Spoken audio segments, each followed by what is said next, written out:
Hello everyone, welcome to clarity ladder YouTube channel. ఈ వీడియోలో మనం reducible to exact differential equation యొక్క type 4 అనేది ఈ వీడియోలో మనం తెలుసుకుందాం. సో టైప్ 4 వచ్చేసి మనకు n by x minus m by y by m equal to f of y. So ఇక్కడ వచ్చేసి మనకు ఫంక్షన్స్ ఓన్లీ వైలో ఉంటే కనుక మనం దాన్ని టైప్ 4గా కన్సిడర్ చేసాం. సో ఈరోజు మనం టైప్ 4 యొక్క ప్రాబ్లం అనేది సాల్వ్ చేద్దాం. సో ఏ విధంగా సాల్వ్ చేస్తామో ఈ వీడియోలో మనం స్టెప్ బై స్టెప్ తెలుసుకుందాం. సో ఫస్ట్ ప్రాబ్లం వచ్చేసి solve xy plus y square of dx plus xy dy equal to 0. So ఇది మనకు ఇచ్చిన ప్రాబ్లం అనమాట. సో దీన్ని మనం ఏం చేసాము, ఈక్వేషన్ 1గా కన్సిడర్ చేసాము. సో మనకి ఎగ్జాక్ట్ డిఫరెన్షియల్ ఈక్వేషన్ యొక్క స్టాండర్డ్ ఫామ్ వచ్చేసి mdx plus ndy equal to 0. దాన్ని ఈక్వేషన్ 2గా కన్సిడర్ చేసాం. సో ఈక్వేషన్ 1 అలాగే ఈక్వేషన్ 2ను మనం కంపేర్ చేస్తే మనకు n వాల్యూస్ అనేవి ఫైండ్ అవుట్ అవుతాయి. సో ఇక్కడ కంపేర్ చేస్తే మనకు m వాల్యూ వచ్చేసి మనకు xy ప్లస్ వై స్క్వేర్ ఉంది. సో దాన్ని m వాల్యూ తీసుకున్నాము. అలాగే n వాల్యూ వచ్చేసి మనకు xy ఉంది. So n equal to xy అనేది తీసుకున్నాం.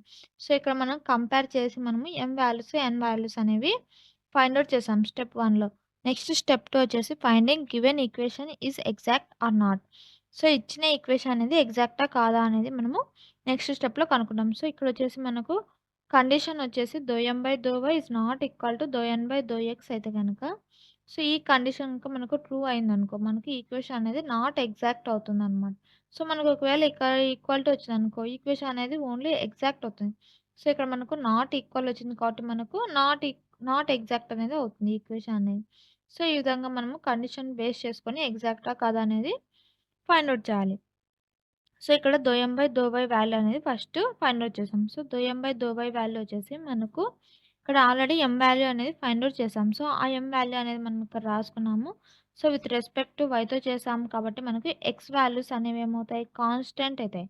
సో x వాల్యూస్ అనేవి మనకు కాన్స్టెంట్ కాబట్టి x అనేది అలాగే రాసుకున్నాము. విత్ రెస్పెక్ట్ టు వైతో చేస్తున్నాం. సో ఇక్కడ y అనేది ఒకటే ఉంది కాబట్టి y వాల్యూ మనకు 1 అవుతుంది. ప్లస్ ఇక్కడ వచ్చేసి ప్లస్ ఉంది, ప్లస్ రాసుకున్నాం. మళ్ళీ y of y square. So y square అంటే కనుక మనకి ఏమవుతుంది, 2y అవుతుంది. సో విత్ రెస్పెక్ట్ టు వైతో చేస్తున్నాం కాబట్టి వై స్క్వేర్ వాల్యూ మనకు 2y అవుతుంది. సో ఆ వాల్యూని ఇక్కడ రాసుకున్నాము. దీన్ని సింప్లిఫై చేస్తే x ఇంటూ 1 వచ్చేసి x అవుతుంది, ప్లస్ 2y రాసుకున్నాము. సో ఇది వచ్చేసి మనకు m by y value. Next n by x value కనుక్కోవాలి. x అలాగే రాసుకున్నాము. n వాల్యూ వచ్చేసి మనకు n ఈక్వల్ టు xy అనేది ఫైండ్ అవుట్ చేసాము. సో xy అనేది రాసుకున్నాము.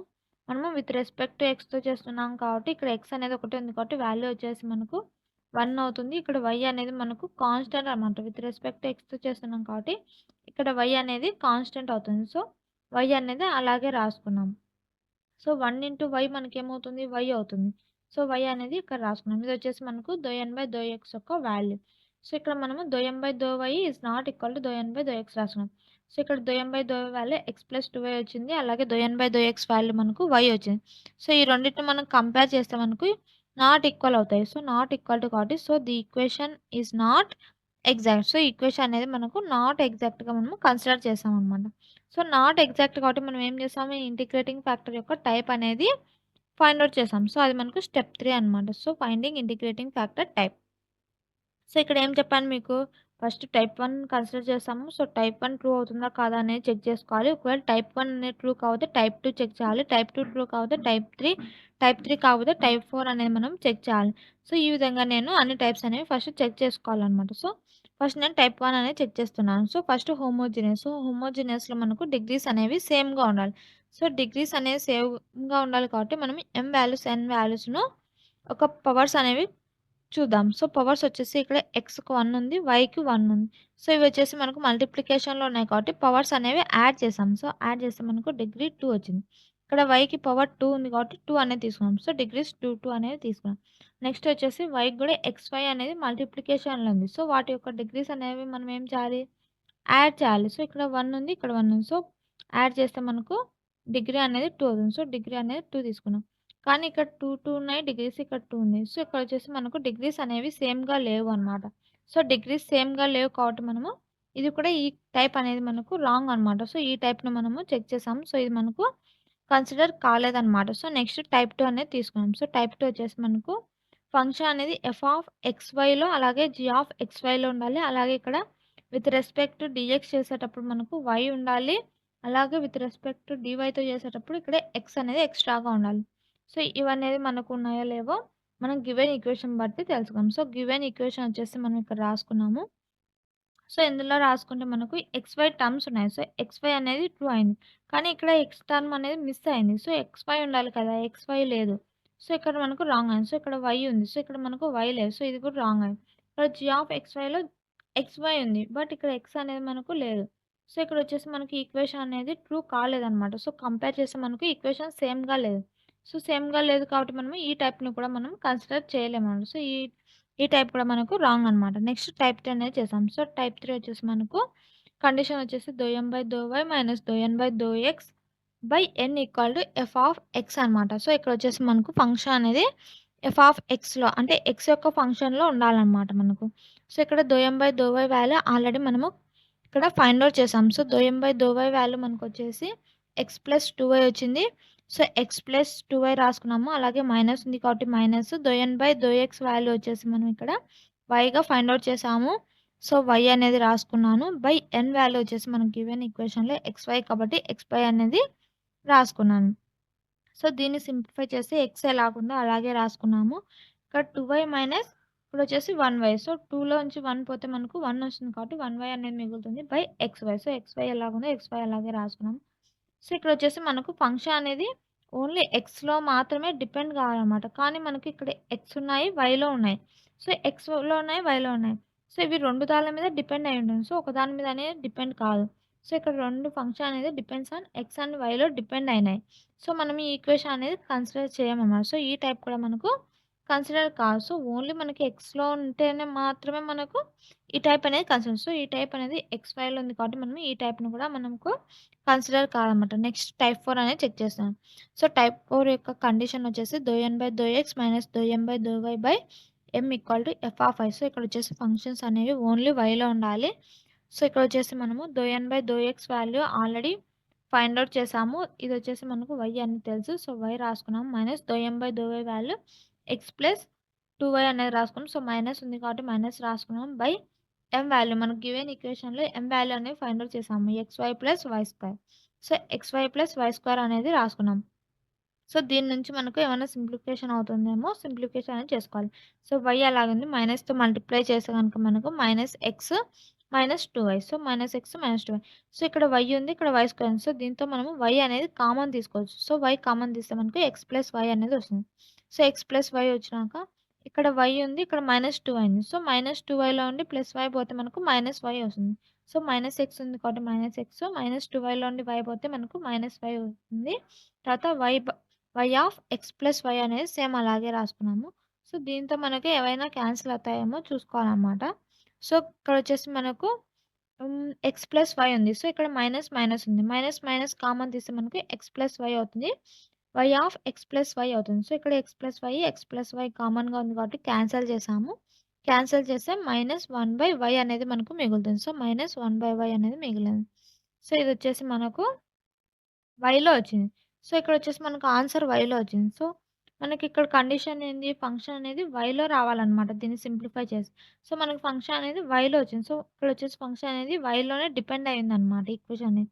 సో, కాబట్టి మనకు ఫంక్షన్ డిపెండ్స్ ఆన్ ఓన్లీ వైలో ఒకటి డిపెండ్ అయింది కాబట్టి ఈ కండిషన్ అనేది మనకు ట్రూ అయింది. సో, ఈ టైప్ అనేది మనకు సాటిస్ఫై అయింది కాబట్టి ఈ టైప్ యొక్క ఇంటిగ్రేటింగ్ ఫ్యాక్టర్ అనేది మనము సాల్వ్ చేసి ఆ యొక్క ఇంటిగ్రేటింగ్ ఫ్యాక్టర్ యొక్క వాల్యూ అనేది మనం సొల్యూషన్‌లో అనేది రాసుకుంటామనమాట. సో, ఇక్కడ స్టెప్ 4 వచ్చేసి ఫైండింగ్ ఇంటిగ్రేటింగ్ ఫ్యాక్టర్. సో, ఇక్కడ టైప్ 4 యొక్క ఇంటిగ్రేటింగ్ ఫ్యాక్టర్ యొక్క ఫార్ములా అనేది వేశాను. IF equal to e power integral f of y dy.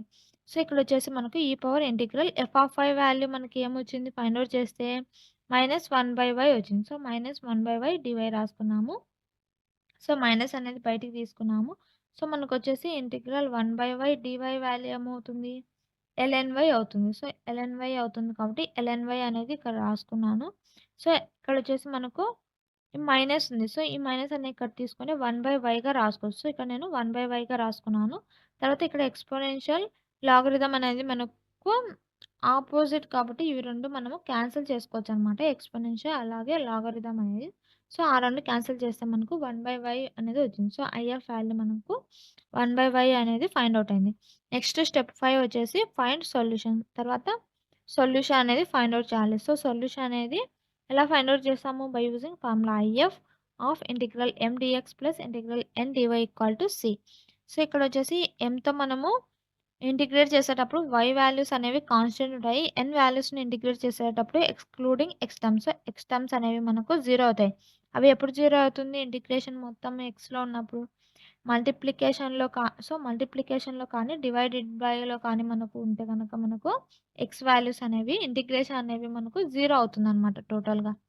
So, ఇక్కడొచ్చేసి ముందు m వాల్యూస్, n వాల్యూస్ అలాగే ఐఎఫ్ వాల్యూస్ అనేవి ఫస్ట్ ఇన్సర్ట్ చేస్తాం. సో, ఇక్కడ m వాల్యూ వచ్చేసి మనకు xy ప్లస్ వై స్క్వేర్ అలాగే ఐఎఫ్ వాల్యూ వచ్చేసి 1/y రాసుకున్నాము. n value xy, if value మనకు 1/yగా రాసుకున్నాం. సో, ఇక్కడ ఏవైనా క్యాన్సిల్ అయితే గనక క్యాన్సిల్ ఔట్ అనేవి చేసుకోవాలన్నమాట. సో, ఇక్కడొచ్చేసి మనకు yy అనేది సేమ్‌గా ఉంది కాబట్టి yy క్యాన్సిల్ చేస్తే ఇంటిగ్రల్ x dy మిగులుతుంది. Integral x dy రాసుకున్నాము. ఇక్కడ y ఉంది. ఇక్కడ y స్క్వేర్ ఉంది. సో, ఇక్కడ y ఉంది. సో, y కామన్ తీసుకోవచ్చు ఈ రెండిట్లో. సో, y కామన్ తీస్తే మనకేమవుతుంది? x ప్లస్ y అవుతుంది. So, y into x plus y ఇక్కడ రాసుకున్నాం. సో, y అనేది సేమ్‌గా ఉంది కాబట్టి y క్యాన్సిల్ చేస్తే x ప్లస్ y అవుతుంది. So, integral x plus y dx plus integral x dy అవుతుంది. సో, ఇక్కడొచ్చేసి మనము విత్ రెస్పెక్ట్ టు dx చేస్తున్నాం. సో, ఇక్కడ y అనేది మనకు కాన్స్టెంట్ కాబట్టి y అనేది మనము బయట రాసుకోవచ్చనమాట. అలాగే ఇక్కడ excluding x terms. x terms అనేవి ఇక్కడ మల్టిప్లికేషన్‌లోనే ఉంది. సో, మనకి x వాల్యూ 0 అవుతే ఇంటిగ్రల్ 0 dx అవుతుంది. సో, దాని వాల్యూ మనకు 0 వస్తుంది. సో, ఈ టోటల్ ఏమవుతుంది మనకు 0 అవుతుంది. సో, ఇక్కడ నేను 0 అందుకే రాసుకున్నాను. నెక్స్ట్ వచ్చేసి దీన్ని సింప్లిఫై చేస్తున్నాను. సో, సింప్లిఫై చేస్తే మనకు ఆల్రెడీ ఇక్కడ x ప్లస్ y ఉంది. సో, xకి ఒకసారి ఇంటిగ్రేషన్ చేయాలి. వైకి ఇంటిగ్రేషన్ చేయాలి. So, integral x dx plus integral y dx అవుతుంది. సో, ఇంటిగ్రల్ y dx అయితే గనక మనకు ఇక్కడ y అనేది కాన్స్టెంట్. సో, y అనేది కాన్స్టెంట్ కాబట్టి నేను బయట రాసుకున్నాను. y అనేది బయటకొస్తే గనుక ఇంటిగ్రల్ 1 dx అవుతుంది. సో, y ఇంటిగ్రల్ 1 dx అనేది అవుతుంది. సో, ఇక్కడ x టర్మ్స్ అనేవి 0 అయ్యాయి కాబట్టి మనకు ఇక్కడ x టర్మ్ అనేది 0 అయింది కాబట్టి ఇక్కడ 0 అనేది రాసుకున్నాం. సో, ఇక్కడొచ్చేసి integral x dx plus y integral 1 dx equal to same. So, ఇక్కడ x dx యొక్క ఫార్ములా వచ్చేసి మనకి x²/2 అవుతుంది. సో, ఈ ఈక్వేషన్‌లో మనం x²/2 అనేది రాసుకున్నాము. y ఎలాగుందో y రాసుకున్నాము. ఇంటిగ్రల్ 1 dx వాల్యూ మనకు x కాబట్టి x రాసుకున్నాము. Equal to c. సో, దీన్నేమన్నా సింప్లిఫై చేయొచ్చా? ఏం లేదు. సో, x² ప్లస్ x²/2 అలాగే రాసుకున్నాం. ప్లస్ ఇక్కడ y ఇంటూ x కాబట్టి xy అనేది రాసుకున్నాను. Equal to c. సో, ఈ ఈక్వేషన్ అనేది మనకు final solution for given equation అన్నమాట.